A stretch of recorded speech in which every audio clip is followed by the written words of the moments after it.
Hey, what's going on, guys? Fair84 here and welcome back to another video, and today I am back with a new series on my channel. And basically what it's gonna be is it's gonna be like Throwback Thursday, you know, that people do. Some people do it on YouTube, but most people do it on like Instagram and Facebook and all that, and Twitter. They do like something like a blast from the past and all that. That's basically what I'm gonna do, except for like NASCAR and stuff. For now it's gonna be NASCAR. I'm going to try to do it every week at the different racetracks, and basically what I'm going to do is like I'm going to do like a great finish or a great race or something from that racetrack. Like this week it'll be Pocono. Usually I will try to do like, I'll separate it from the spring race or the fall race. Like I was trying to find a fall race one for Pocono. I was trying to find the 2012 Pocono 400 that Jeff Gordon won. That was rain shortened. I was trying to find one for that, but I would like it to be in HD quality, but most of them aren't really in HD quality, so I couldn't find any for that. I couldn't find any for the one that I'm doing today, which will be a Tony Stewart, the 2009 Pocono 500. That is the spring race, though. I would like it to be the fall race, but since it is Tony Stewart's last Pocono race, I just decided to do it the spring race since he won that one. And that's his last win at Pocono. So yeah, I'm going to try to do it at every racetrack. Watkins Glen next week, since it is the only one race around there, and it will be easy to find one.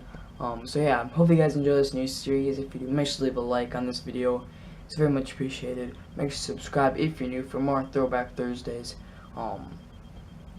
diecast reviews, and race reviews. And yeah, I'll see you guys later. Peace. Tony Stewart is the race leader. Qualifying here was rained out. He was going to start at the front of the field, but he lost a car in the first practice session here on Saturday. Had to start a backup car at the back of the field.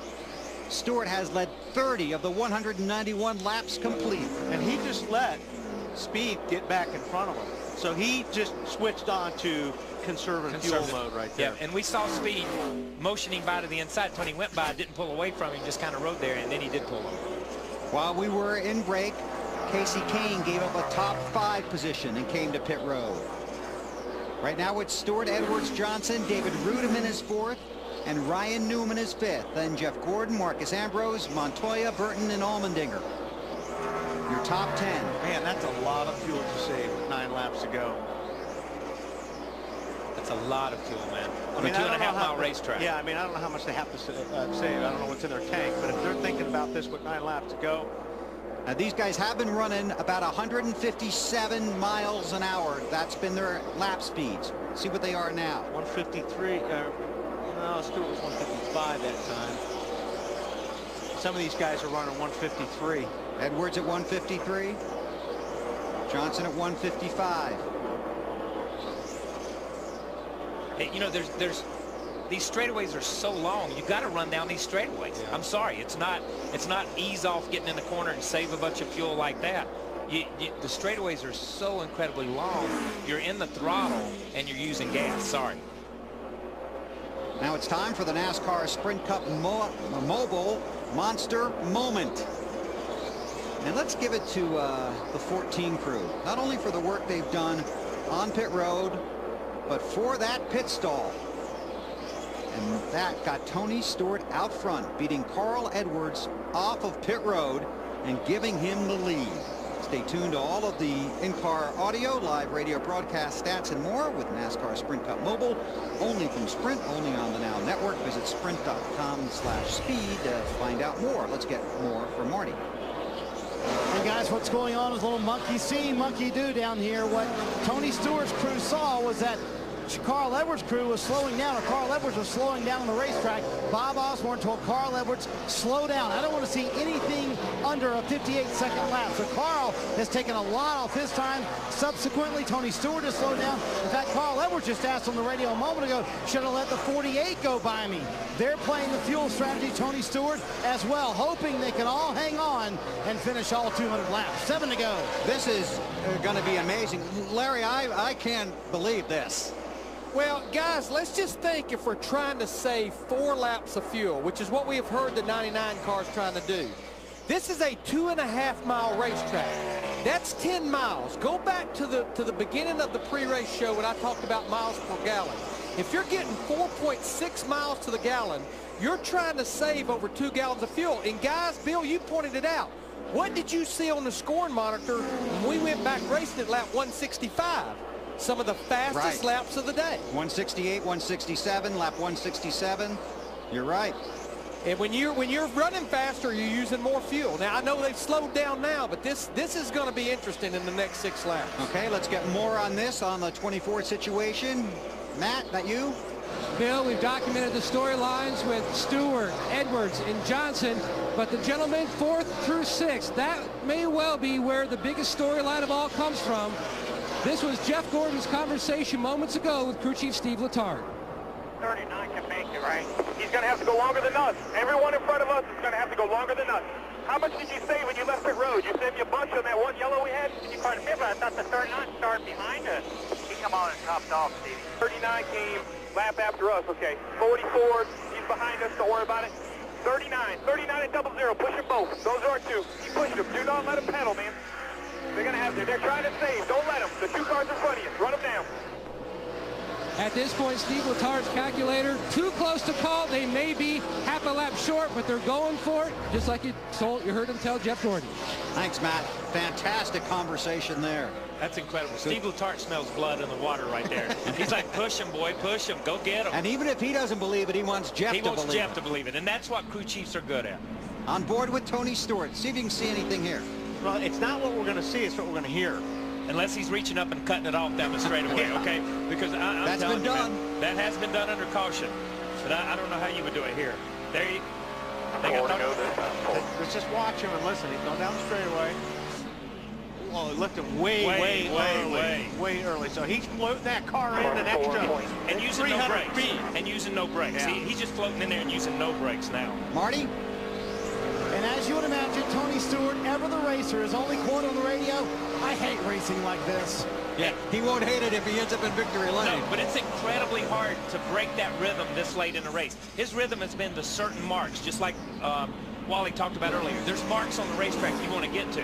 His rhythm has been within those marks. When you get yourself out of that rhythm, it's hard sometimes. It's very hard. It's hard to drive a race. It's hard to drive a race car, not 10/10ths. That's right. When you got to back off and you got to run 75%, it's very hard to do. You lose concentration. You're so used to just busting on that thing every single lap. This is great. He's using no brake. Watch his brake thing, man. I mean, he's letting off going into turn 3 over there with nothing. Casey Kane just ran a lap of 159.6. Stewart was 5 miles an hour slower than that. Hey, Bill, what does Tony Stewart and Darren Grubb actually have to lose? You would say, well, they're the points leader. Exactly.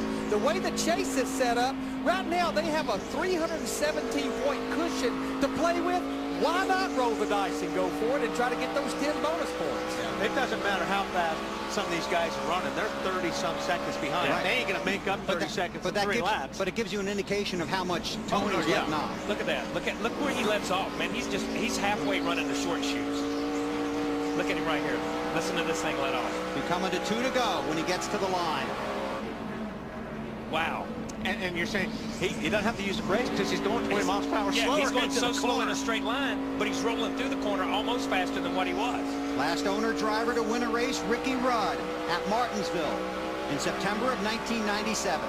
And you're looking at your fuel pressure gauge right now more than you're looking out the windshield. You're just watching that needle, hoping that it's not going to dive. But you're looking at it, not wanting to look at it. You don't even want to glance over in that direction, man. Less than 2 to go. Edwards is 4.4 seconds behind, running about the same speeds as Stewart.